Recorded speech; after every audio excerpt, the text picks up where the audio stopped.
Muy buenas noches, amigos televidentes. Bienvenidos al especial de Cara al Futuro en este día lunes 6 de febrero.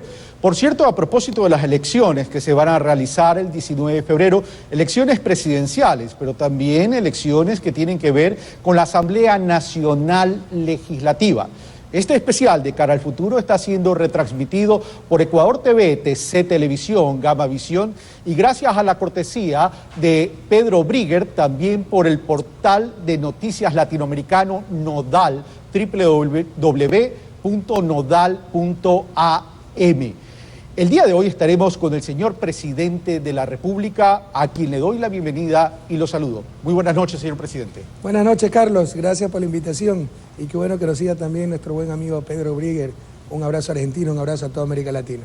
Bueno, y Pedro debe estar un poco dolido por la goleada de Ecuador en el 3-0 en la Sub-20. Un abrazo, Pedro, a propósito, allá en Buenos Aires. Pues nosotros por ahí también tenemos algunos dolores en ese campeonato.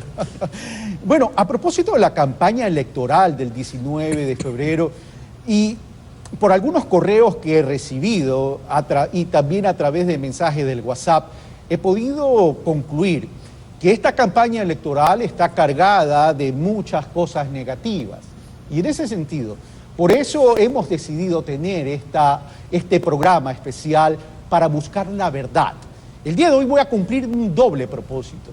El propósito de comunicador, pero también el propósito de ciudadano, porque quiero buscar esa verdad para la tranquilidad de los ciudadanos.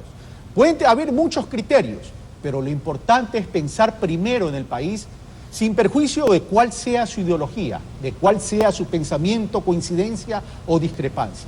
Comienzo entonces la entrevista. Señor presidente, gracias primero por haber aceptado la invitación a este especial de Cara al Futuro. Llamó la atención algo, y es algo que usted viene repitiendo desde ya hace algún tiempo. En el año 2014, usted ya mencionaba la restauración conservadora y mencionaba actos de desestabilización. En un momento dado se mencionó a la CIA, pero a medida que fue pasando el tiempo, usted focalizó en los hermanos Isaías y en Fidel Egas un entramado para desestabilizar al gobierno. ¿En qué se basa usted para concluir aquello? Bueno, Fidel Egas nos las tiene juradas de hace mucho tiempo y bueno, Teleamazonas ha sido su instrumento para tratar de desgastar al gobierno. Pero en verdad como conspiración organizada, contratando empresas de relaciones públicas, pagando periodistas, Ezequiel Vázquez y un poco desconocidos por ahí, para hacerle daño al gobierno nacional, eso ha sido hace muchos años los Isaías. Y si alguna duda quedaba, en esta investigación por el caso Refinería Esmeraldas, se pudieron obtener los mails de Charlie Pareja Cordero, el principal abogado de los Isaías en Ecuador, donde está todo, ¿no? Febrero de 2013, cómo se escriben entre ellos, cómo se asignan tareas, cómo involucran a instituciones como Fundamedios, personajes como Galo Lara, para tratar de hacer daño al gobierno nacional. Entonces, aquí está, por ejemplo, este es de Javier Castro Muñoz, es del lunes 9 de enero de 2017, ¿no? Para R. Isaías, Tato, Cheche, CAPC, este es Carlos Pareja Cordero, los contactos que a Heidi y a mí nos tocaba hacer, ¿no? Perdón, esto es de febrero 15 del 2013, la impresión es el 9 de enero de febrero 15 de 2013, dice, los contactos que a Heidi y a mí nos tocaba hacer abajo, ya están todos hechos y entregados los formatos, con excepción de Hernán Pérez, que está de viaje, y de Juan Bisueta, que está en campaña para asambleísta. La próxima semana nos encargamos de ello. La receptividad ha sido espectacular. Está el cuadro, ¿no? Cómo había que distorsionar el caso Luluncoto, informante Andrés Páez, elección y composición actual Corte Nacional, Jorge Zavala, caso de Leviatán y Estado General de Derechos Humanos, Galo Lara, persecución Quinsaloma, juez destituido del Tribunal Constitucional, Enrique Herrería, Juan Carlos Calderón, Emilio Palacio, hermanos Pérez, Diálogo La Hora, persecución de periodistas, ¿no? Juan Carlos Calderón, persecución Revista Vanguardia. Usted lo que me dice que hay una Coronel Carrión, 30S, persecución, Coronel Trape, 30S. Ellos lo dicen. Hernán Pérez, caso Chevron. Es terrible. Fernando Valda, abogado Yamil Baguat, Fundamedios, persecución de periodistas, Juan Bisuete, caso Glass Viejo y otros, Lourdes Tibán, treta esa persecución. ¿Esta información se obtiene del allanamiento a la casa de Carlos Pareja Cordero? Y de los computadores que los destruyeron, ¿eh? El que nada debe, nada teme, pero el tipo sale huyendo. Esas fotos están en redes, pero cuando sacaron dinero del techo de un sinvergüenza en Petroecuador, eso fue primera página. Cuando salen los computadores destrozados de Charlie Pareja Cordero, el jefe de la mafia de Petroecuador, casi no sale nada, pero se lograron recuperar algunos, no todos, algunos mensajes. A ver, ¿a qué responde, señor presidente? ¿Responde a actos de desestabilización o responden a actos de una campaña para que Alianza País no continúe en el poder? Ahora, pero el principio fue desestabilización. Esto es 2013, apenas yo gané las elecciones. De hecho, esto es antes de las elecciones, unos pocos días antes, ya sabían que iban a ganar. Hay correos en lo inmediato posterior a que yo venciera en las elecciones del 2013 y darnos con todo para desgastar al gobierno y tratar de desestabilizarlo. ¿Y el gobierno? Y financiado por los Isaías, contrataron empresas de relaciones públicas con estrategas, etcétera, cómo hacerle daño al gobierno nacional. Pero si son actos que pretendían desestabilizar en el año 2013. Desde el 2013. Desde el 2013. ¿Cuáles van a ser las acciones del gobierno nacional en relación a este tipo de actos? Es decir, simplemente es una denuncia de carácter pública, mediática, o hay algún tipo de acción legal que el gobierno nacional va a iniciar en relación a este tipo de acciones. Bueno, habría que ver si es que hay opciones legales. Esta información la obtuvimos hace relativamente poco, pero básicamente aquí está la prueba, ¿no?, de cómo coordinaban una serie de instancias de supuestos opositores críticos al gobierno. Era todo coordinado por los Isaías, incluso la defensa en Ginebra de los Isaías por atentado a sus derechos humanos, y eso fue Fundamedios, por si acaso. Ahora, se habla de los Isaías, y usted ha vuelto a hablar de los Isaías ahora por el tema de Capaya. Temibles, y su maldad, o sea, sus millones son solo superados por su maldad. Pero usted menciona que Carlos Pareja Yanuseli, ¿sí?, se ha reunido en la mansión de los hermanos Isaías en el estado de la Florida, en Miami. Y en ese sentido es cómo llega a esa conclusión, porque el tema no es solo decirlo, sino también poderlo comprobar, porque si no esto pues podría carecer de credibilidad en la opinión pública, señor presidente. Compruebe que existe el Espíritu Santo, pues, Carlos.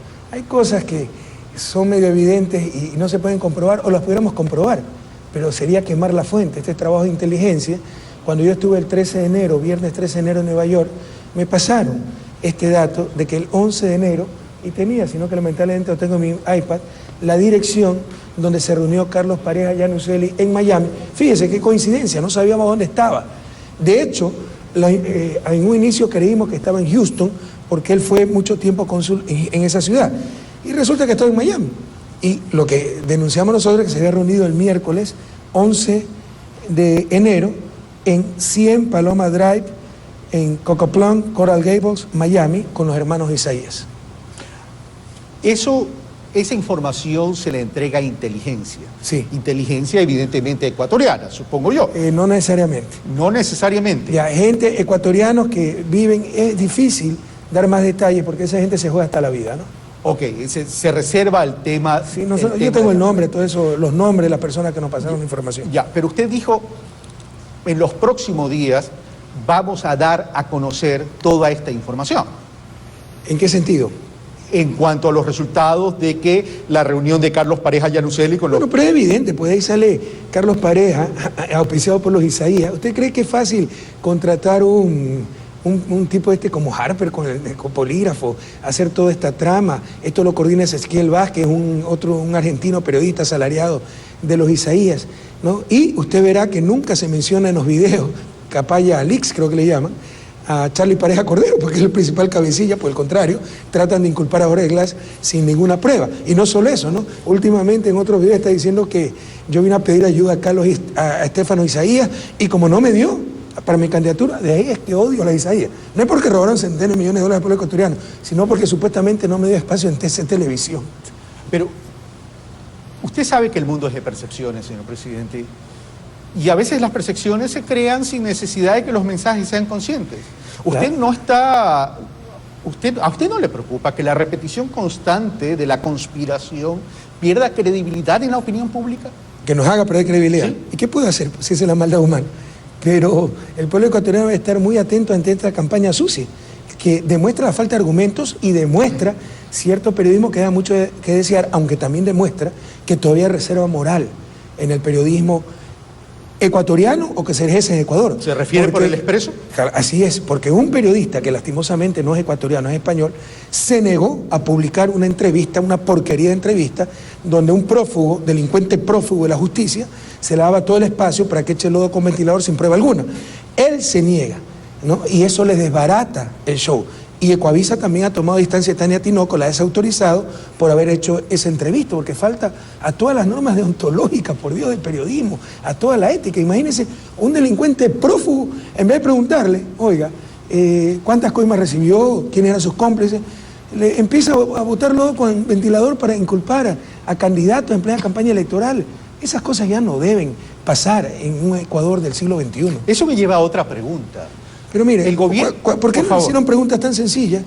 Es que Jorge Glass sabía sus coimas. Le hacen preguntas, Jorge Glass sabía todo, sí, sabía sus coimas. Pregunten pues eso. Acuérdense el problema que tuve con Fabricio Correa, cuando a mis espaldas, con empresas fantasmas en Panamá, hizo contratos ilegales. Y cuando me preguntaron, su hermano sabía. Rafael sabe todo. Pero que pregunte, pues yo sabía sus contratos. Pero señor presidente. Ustedes dejan abierta la puerta para elucubración. Pero independientemente de aquello, señor presidente, quiero hacerle una pregunta. Usted dice inteligencia o personas que viven allá, sí, pero el tema es que el gobierno se anticipa y publica en una cadena nacional. Pero llama la atención, no solo que se anticipa y hace una cadena nacional, sino que obtiene los videos. ¿Cómo llegan los videos entonces al gobierno nacional? Carlos, son cosas que no se pueden decir por obvias razones. No le estoy pidiendo nombres y apellidos. Como dice nuestro pueblo, no somos tan mushpas tampoco, bueno. Es que lo que pasa es que tengo que hacerle esta pregunta, señor presidente, porque en estos momentos donde se publican WhatsApp, donde se publican correos electrónicos, uno siente que entonces que estamos en un estado donde estamos siendo vigilados. Entonces esa percepción se puede construir. Por eso le pregunto. Nada que ver, pero en esos grupos que preparan esas maldades, también hay gente que tiene ética, ¿no? Y que no se vende pues por unos cuantos dólares. Pero no puedo dar más información al respecto. Pero no son medios electrónicos y toda esa tontería que se venden en absoluto. Ok, vamos a lo siguiente. Bueno, tampoco puedo adelantar mucho, pero no son medios electrónicos ni mucho menos. Es gente que guarda su ética y le da repugnancia a ver todo lo que tratan de hacer contra el gobierno nacional. Gente infiltrada dentro del mismo grupo de los israelíes. No he dicho, no quiero profundizar más. Bueno, ok, vamos a lo siguiente. Jorge Glass. Yo meto las manos al fuego por Jorge Glass. Por supuesto. Lo mismo dijo por Pedro Delgado. Eso no es verdad, Carlos. Esa es la mentira que repitió la prensa. Demuéstrame cuándo lo he dicho. Bueno, eso es lo que posicionaron en la red. La otra vez perdió también una apuesta, creo, ¿no? No viva con tortícolis mirando al pasado. Nuevamente lo invito a que pruebe que he hecho eso. Bueno. Por favor, no creen cierta prensa lo que dicen las redes, cómo descontextualizan todo. Yo dije, yo entrego mi cargo si demuestran que yo sé que estoy encubriendo de algo malo a Pedro Delgado. Algo así dije. Y después sacaron que entrego mi cargo si es que es culpable. Distorsionan todo. Lo repiten una y otra vez y se vuelve verdad. Lo invito, delante de todo el Ecuador, delante de América Latina, Pedrito, que me está escuchando, invito a Carlos a que demuestre que yo he dicho que meto la mano al fuego por Pedro Delgado. Bueno, basta repetir mentiras. Pero a Pedrito que me está escuchando, supongo que no será Pedro Delgado. No. Ojalá que escuche Pedro Delgado y tenga la decencia de volver al país. Ahora, pero vamos a lo siguiente. Ahí hubo de pronto un punto de inflexión que pudo hacer construir ciertas percepciones, en términos a lo mejor de ingenuidad o de buena fe suya. Es decir, va al matrimonio del hijo y va a regresar. ¿Eso no fue un error suyo? Sí, y mire, ya estoy acabando mi mandato. Yo tengo que confesar una cosa, yo me descuidé un poco con Pedro Delgado. ¿Y sabe por qué me descuidé? ¿Por qué? Porque tengo una hija discapacitada. Yo siempre he admirado a esa clase de gente. Entonces la sobreestimo a esa clase de gente. Y tal vez por eso me descuidé un poco. Pero lo que sí le tengo que decir es que todas las acusaciones, acuérdense todo lo que eran de Pedro Delgado, ¿ya? Lo investigamos y no era verdad, hasta que acertaron con lo del título. Pero no es que usted empieza a echar lodo con ventilador, metralleta y dice que buen francotirador soy. Alguien debe caer entre los 100 muertos inocentes, debe caer un culpable. Entonces se lo acusó de todo, se investigaba, no era cierto. Hasta que dijeron lo del título, y yo tengo algo de percepción. Te vi que la defensa que hicieron no fue muy contundente, que hizo Pedro Delgado. Yo mismo mando a mi secretario particular, creo que era Leo Berresueta en ese entonces, a Costa Rica, a que certifique, ¿no? Verifique si tenía el diploma allá, y nosotros somos los que verificamos que no era cierto. ¿no? Y ahí sí viene, de todos modos yo no podía detenerlo ni nada. Ese delito, si era delito, estaba más que prescrito. Yo no podía decir, usted no puede viajar, etcétera. Dice que se va al matrimonio de su hijo, yo ni quise hablar con él, hablaba por medio de mi secretario, pero dile que vuelva a dar la cara. Dice que vuelva a dar la cara y ingenuamente dijo sí iba a volver y no volvió nunca. Pero esa ¿no? aclaración pública suya hizo mucho daño. ¿Qué cosa? El tema es, va a volver. Probablemente, Lo que usted dice que fue un error y lo reconoce. Ya, pero atento, o sea, así yo hubiera sabido que no volvía, no había capacidad para detenerlo, porque todavía no se sabía lo de Dussac. Después fue involucrado en ese préstamo mal dado, que además era el mayor caso de corrupción que tenían en 8 o 9 años de gobierno, un crédito de $800.000 mal dado, del cual se ha recuperado ya $400.000. Y por si acaso, para los que mandan en Twitter a cada rato, ¿y por qué no trae a su primo Pedro Delgado? Eso no es labor mía. Eso es labor de la Fiscalía. Y soy el primero en que quiero que vuelva ese sinvergüenza. Pero eso depende de los norteamericanos. Y como esos tuiteros seguramente les encantan los gringos, diríjanse puta a los gringos para que no manden a Pedro Delgado. A ver, vayamos al tema de Petroecuador, señor presidente. Usted delegó a Jorge Glass, vicepresidente de la República actual y candidato a la reelección por la vicepresidencia, mediante el decreto 15 de junio del 2014, lo delegó a manejar, entre otras cosas, sector estratégico, el tema de la coordinación de la producción, empleo y competitividad, con el Ministerio de Electricidad y Energía Renovable, Ministerio de Recursos No Renovables, Telecomunicaciones, Agricultura, Transporte Público y Comercio del Exterior. ¿No se le fue la mano en esa delegación? Una persona humanamente puede controlar todo esto. Y le digo esto porque usted mismo dice, lo que nosotros tenemos en el caso de Petroecuador es una responsabilidad de carácter político. Entonces yo soy Superman porque Jorge maneja 2 sectores, yo manejo los otros 4, pues desarrollo social, política económica, seguridad y conocimiento y talento humano. Pero estos sectores son los que manejan más recursos. ¿Ah? Estos sectores son los que manejan más recursos, presidente. Sí, probablemente, pero también cuidado, educación y salud tienen altas inversiones. Pero estamos estructurados pues como gobierno, no es que él esté en el día a día, él tiene sus 2 ministros coordinadores que a veces manejan los ministerios sectoriales. Yo tengo los 4 ministros coordinadores que manejan sus ministerios sectoriales. Y mire, tener ética política en este país alguna vez es contraproducente. Por supuesto que somos responsables políticos. ¿Cuándo lo hemos negado? Alguna vez, no sé quién sacó, y Correa Expreso, por fin reconoce que es responsable político de la corrupción. Siempre lo hemos reconocido. Como siempre hemos reconocido que somos los responsables políticos de la seguridad. Si usted sale aquí, Dios no quiera, lo asaltan, muere, yo soy el responsable de su seguridad. Pero no por eso soy un criminal y un asesino y me tengo que ir preso por su muerte. Hay que diferenciar las dos cosas. Significa que yo tengo que ver quién le hizo daño, tratar de dar más garantías, tratar de dar más seguridad. Pero no es que soy el criminal. Eso es lo que distorsiona la oposición en forma muy mediocre. O sea, hay un corrupto, todos somos corruptos y Correa también es corrupto y cómplice porque era responsable de eso. Y algo similar con Jorge Glass. ¿Y cuál es la dimensión de la responsabilidad política en hechos de corrupción que tienen que ver con dineros públicos? Usted tiene que diferenciar entre responsabilidad y culpabilidad. ¿No? Nosotros somos responsables de que se manejen bien los dineros públicos. Estoy preguntando cuál es la dimensión de la responsabilidad. Ser los responsables. Y no hay gobierno que haya puesto más controles. Acabamos de ganar el primer puesto en todo el continente, hasta con Norteamérica, del mejor sistema de compras públicas. Y estamos en 11º lugar a nivel mundial, el sistema más transparente de compras públicas. Entonces somos los que más hemos hecho por transparentar. Acuérdense lo que era el país, por favor. Aquí había corrupción generalizada, evidente, reparto, autoridad, ¿cómo se llama esto? Aduanas. Pacifitel en Guayaquil, era una cosa de ladrones, era el negocio más rentable del mundo y perdían plata. Registro civil, policía, justicia. Esa clase de corrupción evidente, generalizada, ya no existe. La clase de corrupción del no hacer, que es otra segunda clase más sutil. No hago hidroeléctricas para mantener el negocio de las barcazas emigalladas, perjudicando al pueblo ecuatoriano. Eso ya no existe. No existe la corrupción legalizada. Tomo el poder político para defender mis intereses e incauto los depósitos para salvar a mis panas los banqueros. Y les permito que negocien con los certificados de depósito de la pobre gente, que lucren de su tragedia, que le compren al 50%, al 40% esos certificados y después obligo por decreto a la corporación financiera que le compre a los banqueros al 100% para que sean millonarios. Esa clase de corrupción no existe. ¿Qué corrupción ha subsistido? La que ya radica en el corazón del hombre, que subsiste en Alemania. Acaba de pasar un caso con Siemens. En China se fusila a la gente y existe. Entonces solo los valores, los principios cambian esa situación y por supuesto sancionar con el máximo rigor de la ley cuando se descubre un caso. Okay. Reconociendo que el tema que usted ha mencionado y que guarda relación con el feriado bancario fue un robo al pueblo ecuatoriano. Legalizado. Sí, pues legalizado porque además se creó una ley en la Asamblea Nacional para eso. Pero vamos a lo siguiente. Si vamos un poquito más atrás, ley AGD y todo eso. Bueno, a esa ley me refiero, a esa ley me refiero. Pero vamos al presente. Vamos al presente. Pero, señor presidente, se me hace difícil creer y comprender de que una persona como Carlos Pareja Yanuseli haya manejado toda esa cantidad de dinero. Es decir, ¿dónde está la eficiencia en el control interno? ¿Dónde está la eficiencia en la auditoría? Pero, Carlos, por ejemplo, en el caso de Brecht, ¿no? Todo fue por concurso. Estoy hablando de Petroecuador. De acuerdo, caso, ¿no? Pero en todo caso, tenemos informes, Wally Parsons, etcétera.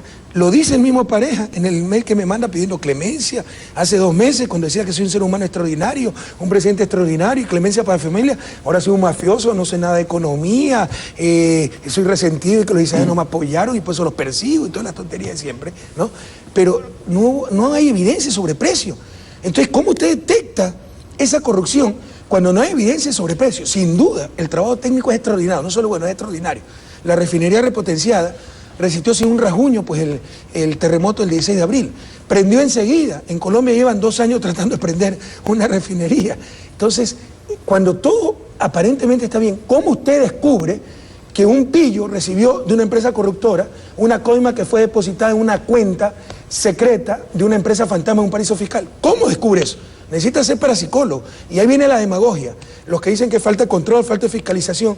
Supóngase que hubiéramos tenido minoría en la Asamblea, que hubieran hecho a cada rato el show político de llamar a un ministro. ¿Cómo descubrían las cuentas? Entonces hay que ser serios en esto. Pero había indicios. Por ejemplo, un paso es prohibir los paraísos fiscales para los servidores públicos. Ok, ya, no solamente, a ver, pero no solo para los servidores públicos, señor presidente, en eso yo discrepo con usted. Aquí está, voy a hacer una digresión y una acotación. Es para todo el mundo. Latinoamérica necesita esa cantidad de recursos. Yo estoy de acuerdo con usted, la lucha es por eliminar los paraísos fiscales. Pero lo que está a nuestro alcance es al menos prohibir los paraísos fiscales para nuestros servidores públicos. Pero UNASUR debe valer Ecuador, y Ecuador está liderando a nivel de UNASUR, a nivel de Grupo 77, a nivel de Naciones Unidas, a nivel mundial, pero la lucha contra los paraísos fiscales. Volvamos al tema, esa fue una digresión. Volvamos No, pero estoy de acuerdo, hay que eliminar los paraísos fiscales. Pero lo que podemos hacer como país al menos, prohibir los paraísos fiscales para nuestros servidores públicos. Volvamos al tema, señor presidente. Pero había indicios. Sus propios asambleístas en la Asamblea Nacional llamaron a Carlos Pareja Yanuseli y le dijeron, este señor tiene un ritmo de vida que no le da para lo que gana, hay una casa, hubo hasta resentimiento al interior del bloque. Y llamamos a Carlos Pareja, ¿y qué pasa con la casa? Que mi tía Esther Nuguez de Avilés nos dio el terreno, que el otro pagó, que prestó $150,000 al Banco del Pacífico. Entonces ya uno, ¿qué más puede hacer? Porque si vamos a los que acusan los asambleístas, oiga, se acusa con mucha facilidad en este país. Entonces hay que probar las cosas y no se habían probado, estamos en un Estado de Derecho. Vuelvo al tema que el mundo es de percepciones. Cuando el proceso inicia y comienza todas las noticias, que la indagación, que tal cosa, resulta que el fiscal se demora en actuar y el señor Pareja sale y de remate dice que tuvo una llamada el día anterior. Eso dice ahora, porque en esta carta a mí me dice que salió para la graduación de su hijo. O sea, como él fue ministro, tiene mi mail. Y yo, para ver si tenemos información dónde estaba, etcétera, no le corté la comunicación, pero aquí dice, ¿no?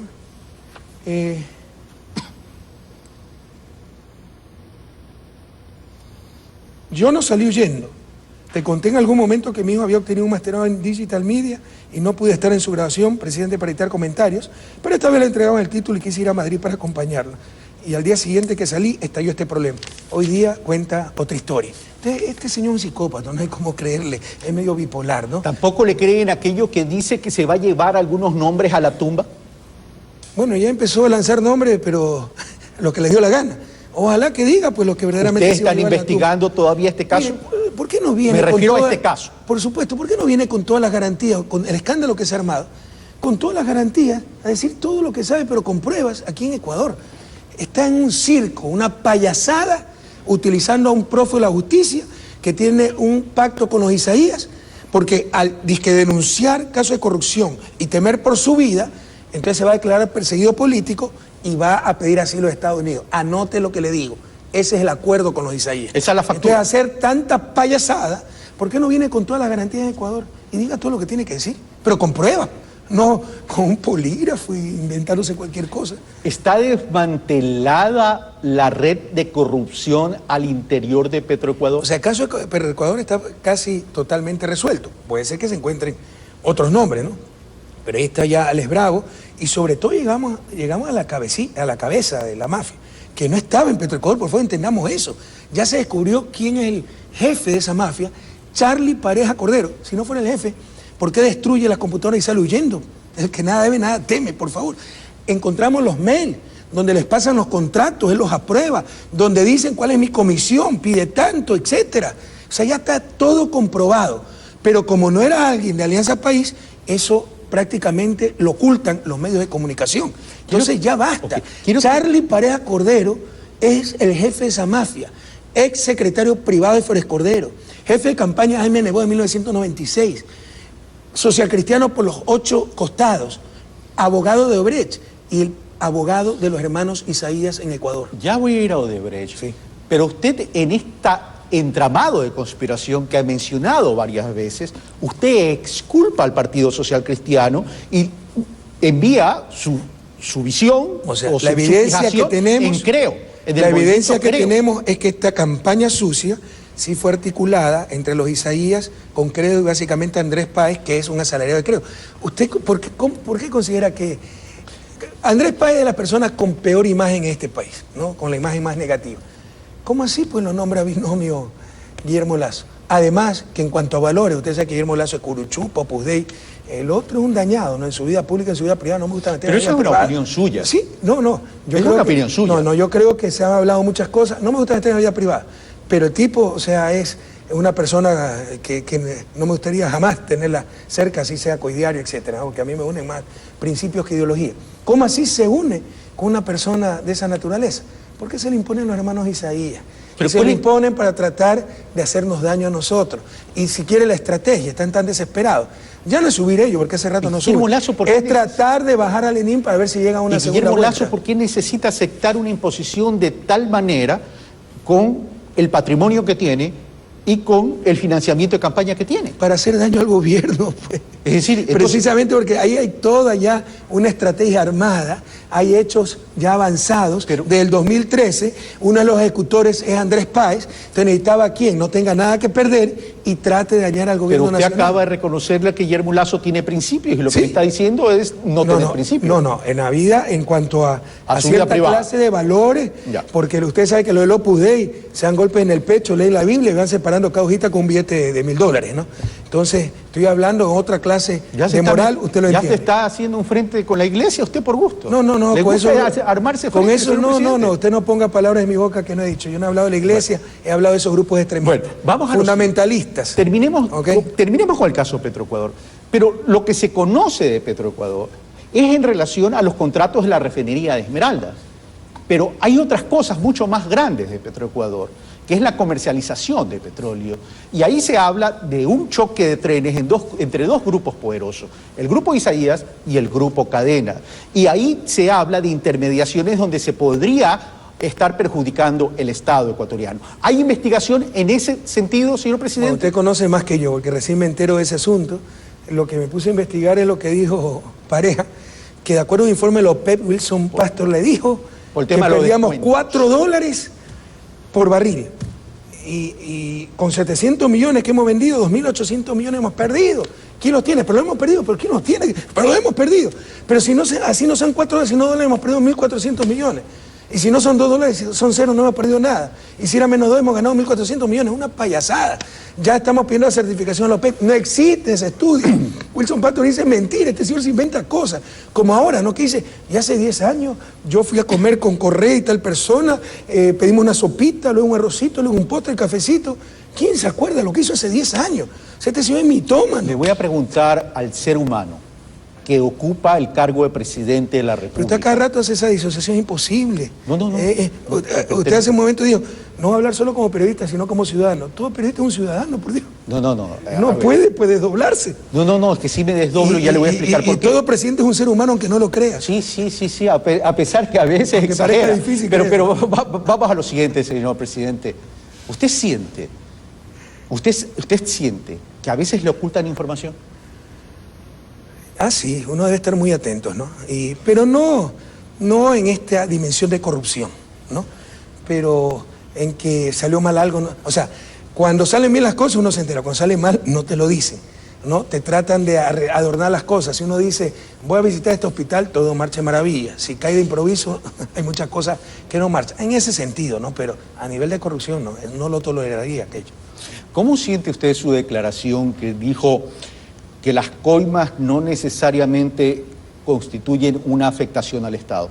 Porque si es que no hay sobreprecio, eso ya está, es como, puede ser una parte de la comisión para el gerente y ellos dan esa parte. Entonces no hay evidencia de sobreprecio. Ahora, si es que se detecta un sobreprecio, si ha habido, pues obviamente afectación del Estado. En ese sentido es lo que se dijo. Cuidado se malinterpreta. O sea, eso es un atentado a la moral pública, ¿ya? Es una ofensa al pueblo ecuatoriano. El servidor público tiene que hacer las cosas extraordinariamente bien por el sueldo. O sea, para usted queda claro que es corrupción.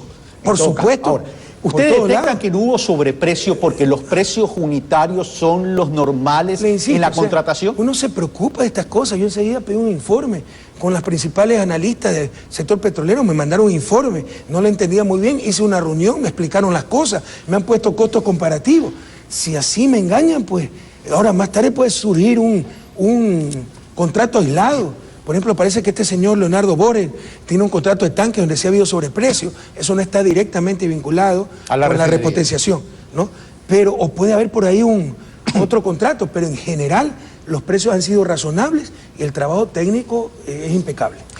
En el año 2014, febrero del 2014, si no me equivoco, señor presidente, usted me dijo algo que tenía que ver con el acervo nacional.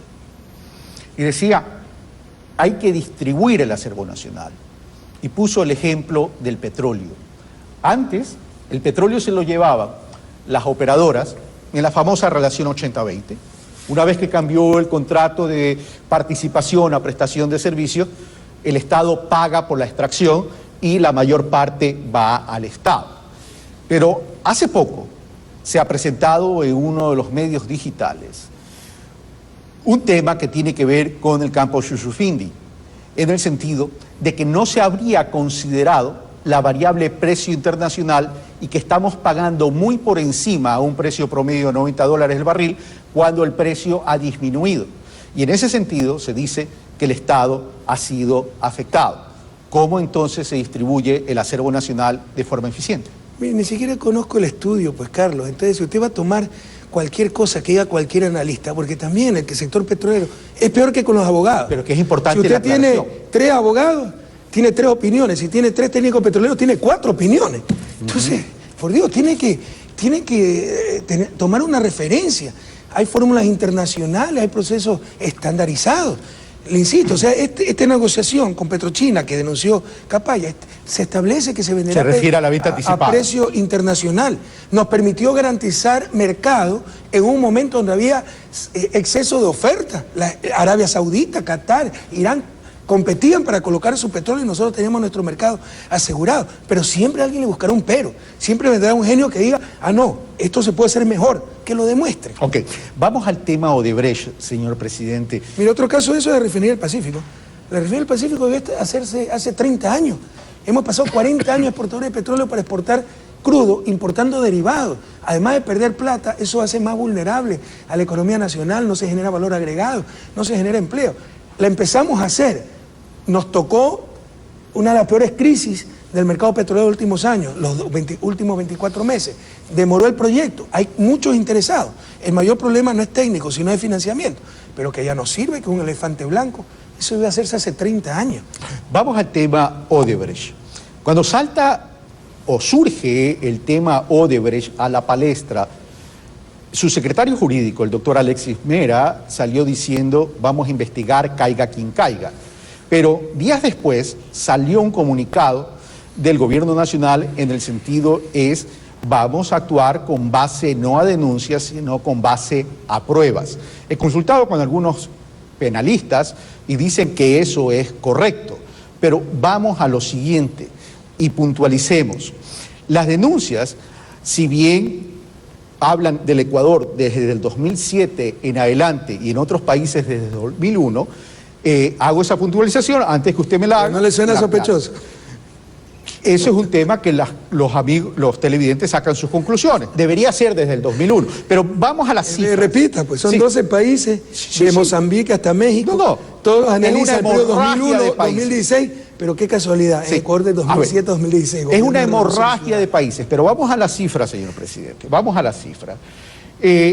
Un poco antes de ir a la cifra, lo que se dice es, a ver, el gobierno nacional, en una reivindicación de su soberanía, expulsa a Odebrecht.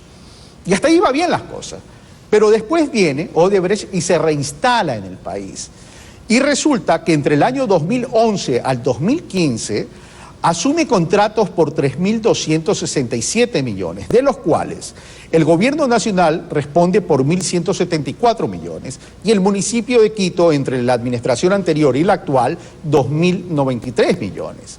20 años atrás de este gobierno, Odebrecht tenía contrato por 1.452 millones. Que a valor actual es mucho más. Bueno, Sería claro, unos 3.000 si traemos millones. a valor presente, obviamente. Claro, usted eso es es lo correcto economista, técnicamente. y yo soy ingeniero comercial. Usted sabe que es lo técnicamente correcto. Claro, pero el tema es, ¿cómo desvirtuar ante la ciudadanía que Odebrecht retorna al país por haber solucionado un problema y no por haber entregado favores a otras personas? Pero eso es lo que tiene que cambiar en la política nacional, Carlos. O sea, usted lanza su suspicacia y yo soy el que tengo que Esto es lo que demostrar se que está no es así. diciendo. Pues que diga la gente mal pensada, pues ¿qué podemos hacer? O sea, pero tienen que probar las cosas, pues. No podemos estar respondiendo a cualquier malintencionado que lanza un rumor, pues. En otras palabras, se supone que un Estado de Derecho es la presunción de inocencia y tienen que mostrar que uno es culpable. Pero los políticos tenemos que mostrar que somos inocentes, e incluso demostrándolo seguimos siendo culpables. Tiene que cambiar eso en la cultura política del Ecuador. Tenemos que madurar como democracia, por favor. Nadie ha tratado tan duro Odebrecht en el mundo, en la historia, como el gobierno ecuatoriano. Regresó, pese a que me sacaron, cuando las votamos, ya ordenamos el arraigo de sus principales directivos. Le quitamos todos los contratos que tenía en el país. Por eso Brasil me retiró al embajador, que es la medida más fuerte de retaliación diplomática. La presión mediática, vaya a ver por lo que decía Carlos Vera, vocero de Odebrecht, que éramos unos irresponsables, qué mal que tratamos, que corremos un loco, qué mal que tratamos una compañía seria. Regresó cuando pagó hasta el último centavo y reparó la represa San Francisco y nos pagó 20 millones por lucro cesante. ¿Qué más tengo que demostrar? Pues? Si hay un mala fe que dice, ay, entonces ya habían amarrado algo, bueno, que piense eso. Cada ladrón juega por su condición. Pero nosotros siempre hemos defendido el interés nacional. Usted acaba de decir algo, la carga de la prueba la deben probar o la deben asumir. Que si vamos a quienes responder a cada acusan. irresponsable que dice Pero cualquier cosa. Vamos al tema de las acciones que está siguiendo el gobierno nacional en cuanto a la investigación. Vuelvo a su secretario jurídico.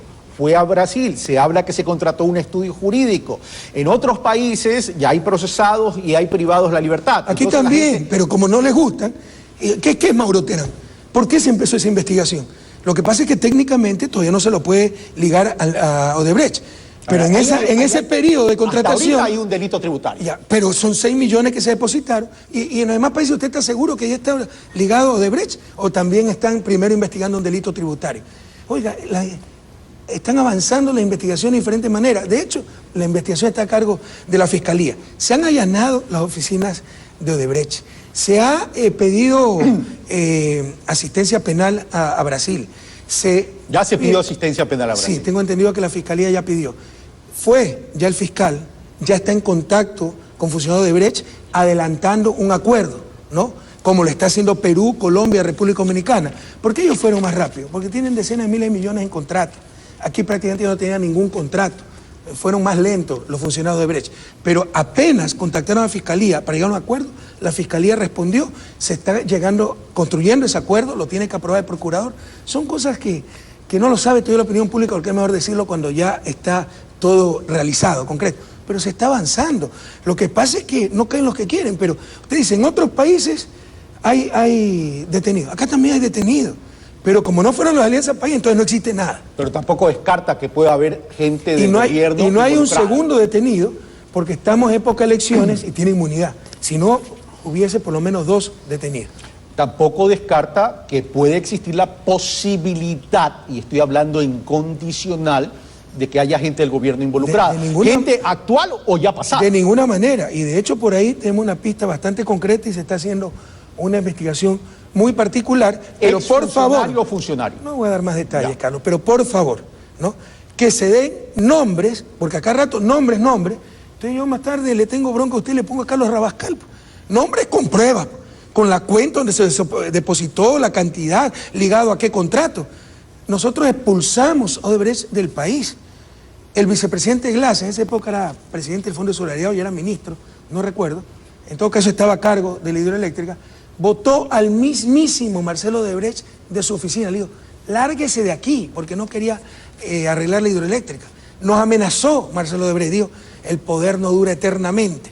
Entonces, si quieren dar nombres, con pruebas, porque si es solo por nombres, debería haber 18 socialcristianos, entre ellos un tal Matraca, presos pues ya. Entonces hay que dar con pruebas. ¿Okay? Pero la lista de Odebrecht, que resultó ser un crucigrama, porque no tenía los nombres completos. No, usted la dio llenando. No, Diario Expreso lo borró, pero los nombres sí estaban completos. Y cuidado, yo estoy de acuerdo con el alcalde Nebot, una lista no dice nada, pero ojalá tengan el mismo estándar, la misma moral para todos. Más tarde no salga una lista, como son del gobierno, y sí son culpables. Usted coincide mucho con el alcalde Nebot. Yo creo que ¿Hay un pacto entre usted y los socialcristianos o directamente con Jaime Nebot? Porque Carlos, eso se dice en los corrillos, ¿ah? Carlos, déjese tanta fantasía. Usted es un periodista, no es profesional, pero lo hace muy bien. Entonces, básese en pruebas, no en rumores. Pero es que hay que ponerle chimichurri a la entrevista, pues también. Pues, sí, pero con seriedad. Pues, pero con seriedad, pues mira, hasta su público se ríe. Porque ves, pues, el chimichurri medio ligero, ¿no? Pero usted se imagina un pacto con los socialcristianos. Vamos a lo siguiente. Usted habló en una entrevista que yo le hice. Lo que sí tengo que leer es que Nebot es un hombre serio, ¿no? Es abogado, entonces sabe lo que dice. Aunque algunas veces se habla tontería, pero bueno. Vamos a lo siguiente. Usted no pierde el tiempo para la chalaca, ¿no? Yo me acuerdo que usted del colegio era centrodelantero. Me equivoco, yo era defensa. No, era centrodelantero. Volante de contención. Pero bueno, contenía todo. Pero bueno, vamos a lo siguiente. Usted en la entrevista de febrero del 2014 también me dijo algo que lo quiero traer a colación, que no tiene nada que ver con los hechos de corrupción, tiene que ver ya en términos de modelo. Porque lo que hoy se está discutiendo en el país son dos visiones de modelos en términos de implementar en el país. Y eso es lo que se está discutiendo en esta elección. Pero usted me hacía referencia a la necesidad de diversificar la matriz productiva y me decía, antes la izquierda no hablaba de eficiencia. Ahora la izquierda tiene que trabajar no solo en la justicia social, sino también en lo material para sostener lo social. ¿Qué tanto ha avanzado su gobierno en ese sentido de sostenibilidad para que no se retrotraiga, no se regrese al pasado? Muchísimo, o sea, los avances de productividad son innegables, y no solo productividad, competitividad sistémica. Productividad es algo necesario para tener competitividad, pero no es suficiente. O sea, productividad es básicamente la eficiencia con que una empresa combina factores de producción para generar bienes y servicios. Eso ha aumentado, pero si por ejemplo usted es más eficiente para producir, qué sé yo, mango, para exportar, y no hay carreteros, no hay puertos, no hay barcos, se le pudren todos los mangos. Entonces, para tener competitividad sistémica se necesita productividad, pero se necesita infraestructura, logística, etc. En eso el país, sin lugar a dudas, de hecho lo dicen los reportes internacionales, de los que más ha avanzado en la región. Pero esa competitividad sistémica que usted menciona, que ayuda al cambio de la matriz productiva y a la productividad y a la capacidad de producción del Ecuador, incluso para colocar sus productos en el exterior, ¿qué tanto pueden atraer a la inversión nacional y a la inversión extranjera? Y le pregunto esto por lo siguiente, porque la dinámica del desarrollo del país durante su gobierno ha sido la inversión pública, pero la inversión privada se quedó rezagada, a pesar que muestra ciertos avances. Me alegro que se retracte antes de que yo le conteste. Pero no es que me retracto, estoy haciendo una precisión. No, bueno, okay. Estoy haciendo una precisión, señor presidente. Bueno, me alegro que haga la Usted me precisión. conoce muy bien. Porque no es correcto lo que dice, Carlos. Son esos lugares comunes, que no hemos tenido inversión privada. La inversión yo le he privada dicho que no hemos tenido. Ha sido muchísimo, que no hemos tenido inversión extranjera. Oiga, hemos tenido mucho más que otros gobiernos. Pónganme a replay, Carlos, yo no he dicho eso. Carlos, yo le puedo hacer Por una favor, pregunta. ¿Cuánta inversión extranjera vino antes de nuestro gobierno? Porque si yo tenía la varita mágica para inversión extranjera, el país debía estar repleto de inversión extranjera. La única inversión extranjera que vino fue los AP. Y hubiese sido mejor que no haya venido, porque hubo defraudación tributaria, etc. ¿Qué otra inversión extranjera? Entonces resulta que es por el gobierno que no ha venido inversión extranjera. Primero, es falso que no haya venido. Segundo, ¿cuándo les vino a ellos? Pues? Y por si acaso, la inversión nacional también ha subido grandemente. Todo es falso, son lugares comunes. Hay estadística que nos indica aquello. A ver, vamos porque por también hay otro prejuicio, otra premisa totalmente equivocada, que si usted hace inversión pública es que no cree en inversión extranjera. Eso se llama en economía el efecto crowding out. La inversión pública desplaza la inversión, privada y extranjera. Eso es más cercano a la religión que a la ciencia, es lo contrario. ¿Usted cree que una buena carretera expulsa inversión privada o atrae inversión privada? Un buen puerto, un buen aeropuerto, energía, seguridad, justicia, expulsa inversión privada o atrae inversión privada. Entonces salgamos esos lugares comunes, que porque se invierte mucho en lo público, no nos gusta lo privado. Por el contrario, invirtiendo adecuadamente en lo público, se atrae la inversión privada. A ver, vamos nacional y extranjera. Vamos por parte. En ningún momento he dicho que no ha existido inversión. He dicho que no ha ido en la misma dinámica. No, y después ya sé que me va a sacar el enlace ciudadano, no se preocupe. Pero he dicho que no ha existido la misma dinámica. Yo perdí una y yo le gané una con relación al tema del PIB industrial. Yo se la gané y usted mismo lo reconoció en el enlace. Pero bueno, pero aquí hay otra que yo he dicho que pongo la mano al fuego por Pedro Delgado. Con eso empezó. No, esa sí la vamos a buscar. Vamos a pedir a Ecuador TV y a TC que busquen en los archivos. Es que yo no tengo la infraestructura que usted tiene, pues, señor presidente. Pero vamos a lo siguiente. Es decir, no es cierto, esa fue una mala fe también en la campaña suya. Nos quedan 10 minutos, me dice. Okay. Me quedan 10 minutos. Bueno, pasemos a otro tema, señor presidente, porque ya me quedan solo 10 minutos. Pero está bonito ese tema de la inversión, pues no quiere acabar. ¿Quiere que seguir con el tema de la inversión? Vamos así con el tema de la inversión. Y por si acaso, la inversión extranjera, primero no es la última Coca-Cola en el desierto. Con mala inversión extranjera usted puede hacer fracasar un país. Estoy de acuerdo. Si no ve la experiencia argentina estoy de acuerdo, porque además... ¿Y cómo? Perdóneme, la cátedra de economía de costumbre. Si hay inversión extranjera y no transable y que no genera activos, sino que traspasa activos. Por ejemplo, Argentina vendió las telefónicas. Ya estaban las telefónicas creadas. Eran nacionales, públicas. Las vendieron a extranjeros. No es que se creó activos, sigue la misma telefónica, pero no es propiedad de los argentinos, sino de extranjeros. Ese momento entran millones de dólares. Pero cada año va a salir millones de dólares más en utilidades. Y eso al final puede hacer estallar una economía. Entonces hay que tener mucho cuidado a qué inversión extranjera nos referimos. No es la última Coca-Cola en el desierto. Y la cantidad de inversión extranjera también depende de los sistemas económicos. Si usted, como en otros países, no quiero dar ejemplo concreto, regala el petróleo, verá que va a venir bastante inversión extranjera. Pero si defiende su petróleo, va a venir menos inversión extranjera. No necesita explicar cuál país, todos lo entendimos. A ver, vamos a lo siguiente.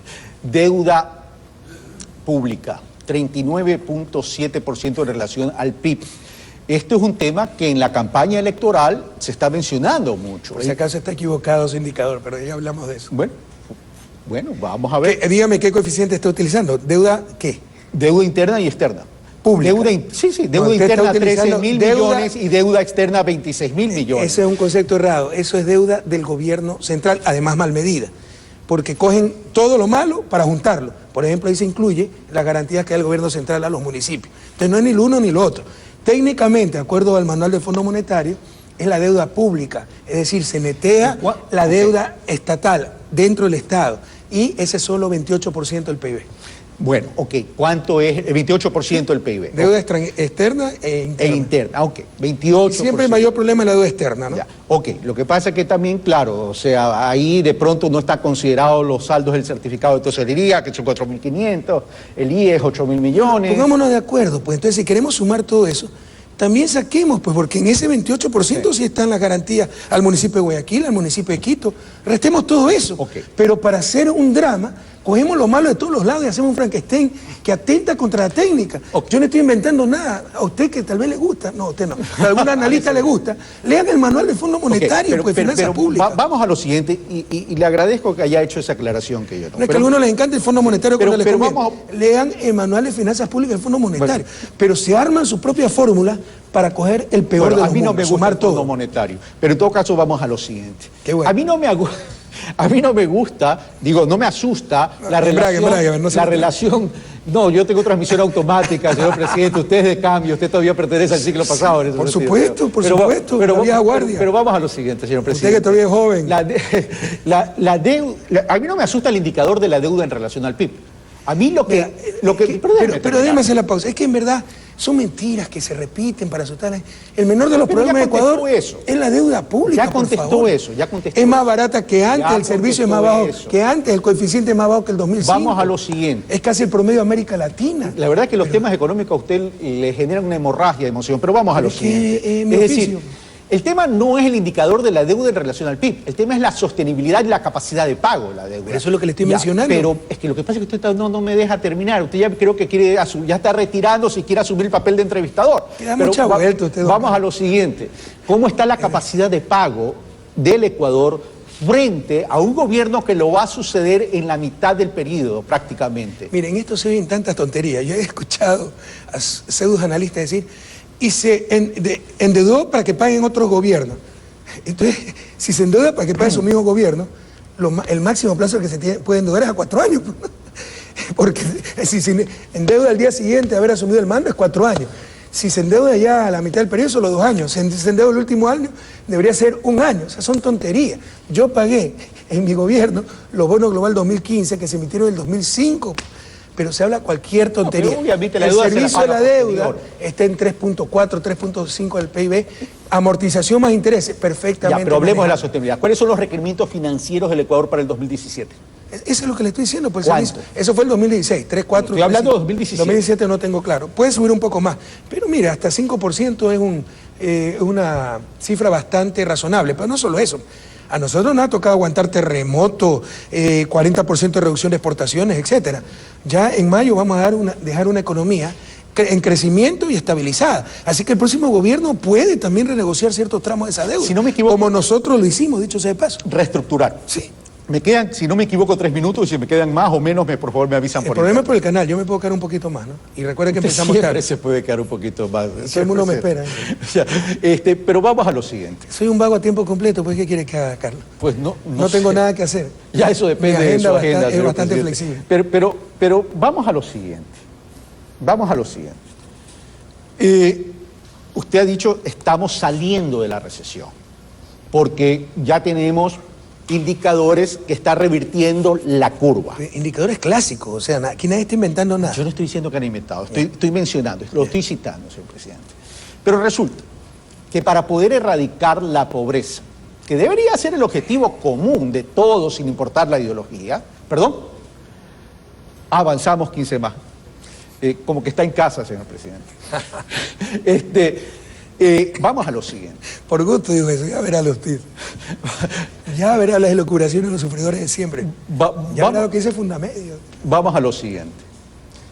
Para poder erradicar la pobreza, o por lo menos disminuir la inequidad, la desigualdad, etcétera, etcétera, tenemos que crecer en 5% promedio de forma constante. ¿En qué tiempo usted estima? Y le pregunto al economista, ya no le pregunto al presidente porque usted está de salida.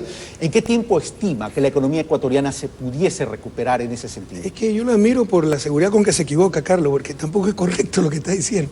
El crecimiento es altamente deseable, pero con el nivel... que le voy a poner la grabación, y esta sí la tengo y se la voy a enviar. Sí, tiene razón. El crecimiento es altamente deseable. Tengo razón, gracias. Pero el crecimiento es altamente deseable. Pero no es que es la única vía para disminuir pobreza. Con el PIB creciendo 0, con el PIB actual y una mayor distribución, eliminamos toda forma de pobreza. Entonces, no, señor presidente. Usted usted mismo me dijo, y permítame recontraargumentarle, usted a mí me dijo que la manera perfecta de vencer la pobreza es generando empleo de calidad. Y no podemos generar empleo de calidad al 0% de crecimiento. ¿Y en qué contradice? Por supuesto que usted puede generar más empleo con el PIB que tenemos. Mucho más fácil es con crecimiento. No le estoy discutiendo eso.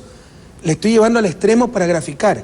crecimiento es altamente deseable, pero con el PIB actual, una mejor distribución, usted habló de pobreza absoluta. Mire, por ahí Alvin hasta se me atrevo ya. Usted habló de pobreza absoluta, No, yo no he elimina, dicho pobreza absoluta, elimina he dicho toda pobreza. forma de pobreza, ¿ok?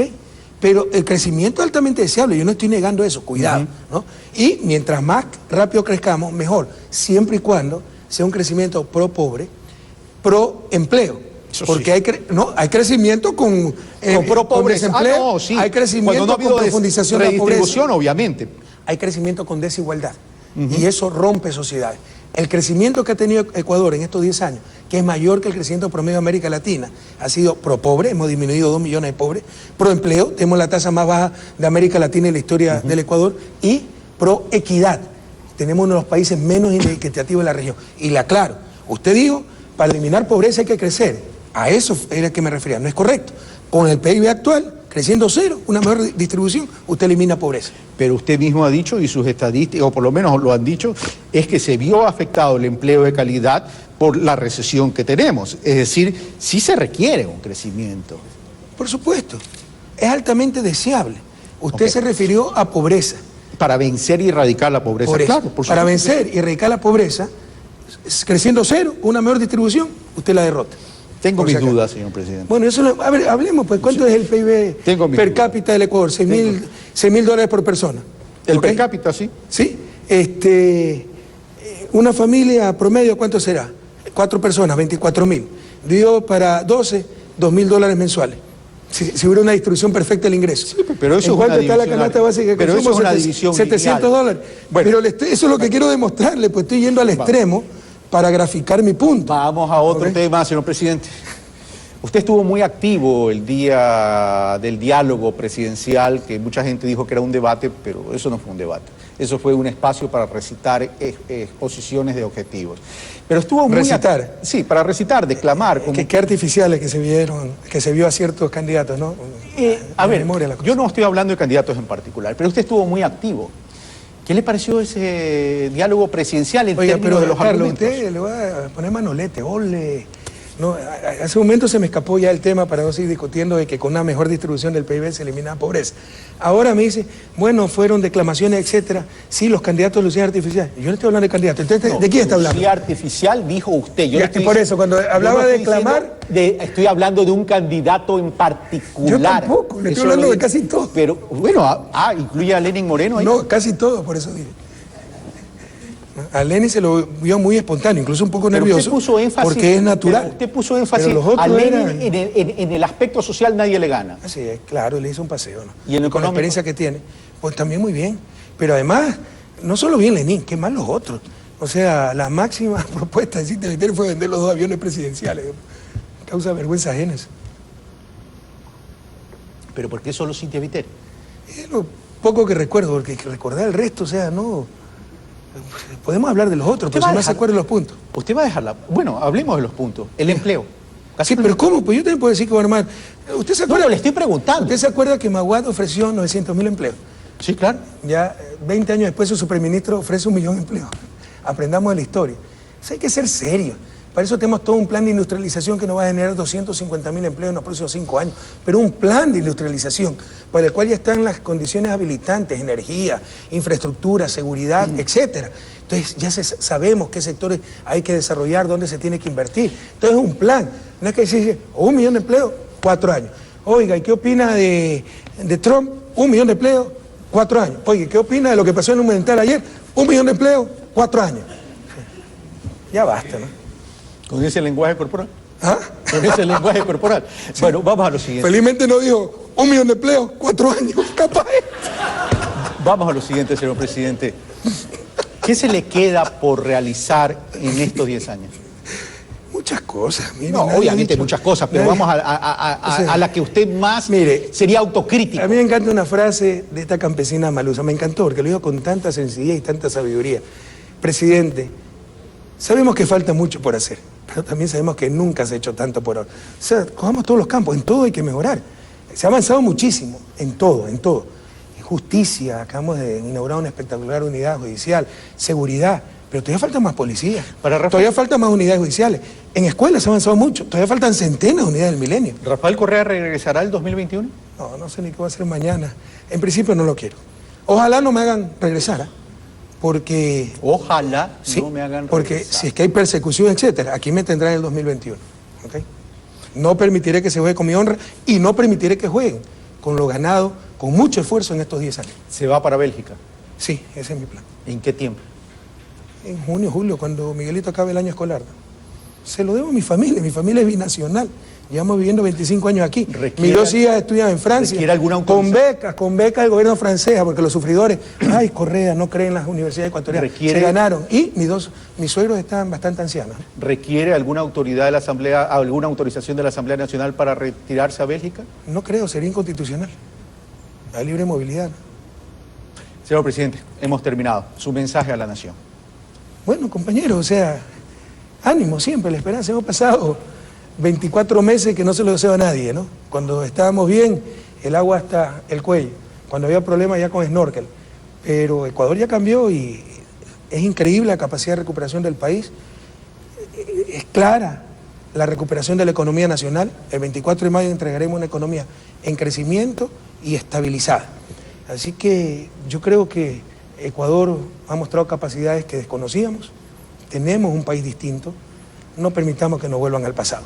Hoy con más ánimo que nunca hacia el futuro.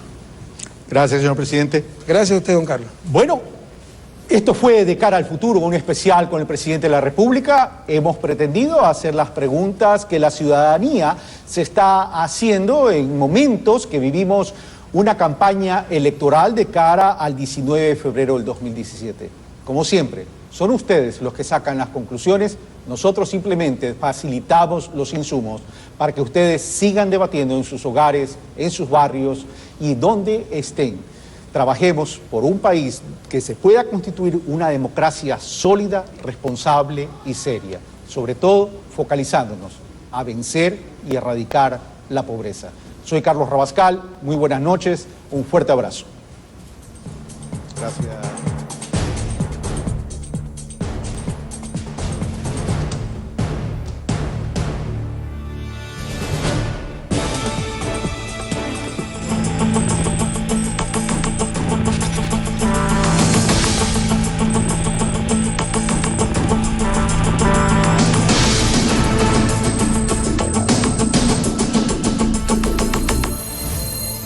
Usted está viendo Tele Ciudadana, tu voz, tu país.